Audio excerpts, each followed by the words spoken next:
No coração do Antigo Egito, uma figura mitológica emergiu das areias do tempo. Um deus cuja história cativou mentes por milênios. Horus, a divindade com cabeça de falcão, cuja vida e lendas geraram comparações com a narrativa de Jesus Cristo. Mas essa história de destinos paralelos é uma verdade gravada na história ou uma teia de equívocos tecida ao longo dos tempos? Junte-se a nós enquanto nos aventuramos profundamente nos anais da história, dissecando meticulosamente as alegações de que a história de Jesus Cristo foi plagiada dos mitos de Horus. Vamos embarcar em uma jornada de descoberta, descascando camadas de conhecimento antigo para revelar as raízes desses contos e se eles realmente se entrelaçam. Nossa viagem começa com o berço do mito, o Antigo Egito.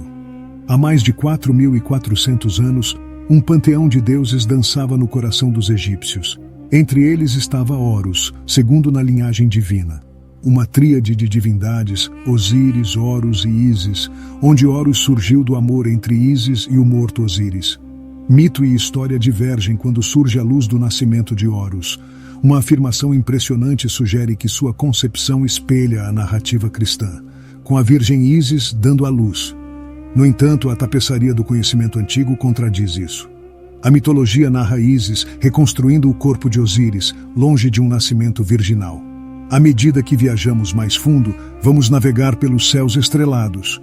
Afirmações sobre o nascimento de Horus espelhando o de Cristo em 25 de dezembro piscam como estrelas distantes. No entanto, registros históricos revelam datas variadas para o nascimento de Horus, incluindo o brilho distante de dezembro. Mas mesmo assim, essa data não foi confirmada no calendário egípcio.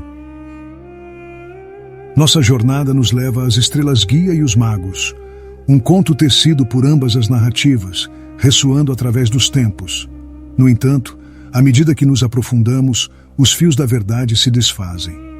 O local de nascimento de Horus pode ter sido um pântano, e não há menção a estrelas guia ou sábios. A imagem dos três magos visitando a manjedoura encontra suas raízes em interpretações artísticas e não em textos históricos. As constelações de comparação escurecem, deixando um conto desvendado das esferas celestiais. Nossa expedição continua, dissecando a verdade sobre as aventuras de Horus. Ele viajou para o Egito para escapar da ira de Tifon, ou ele estava para sempre preso à sua terra natal? Ele foi realmente batizado por Anup, o batizador?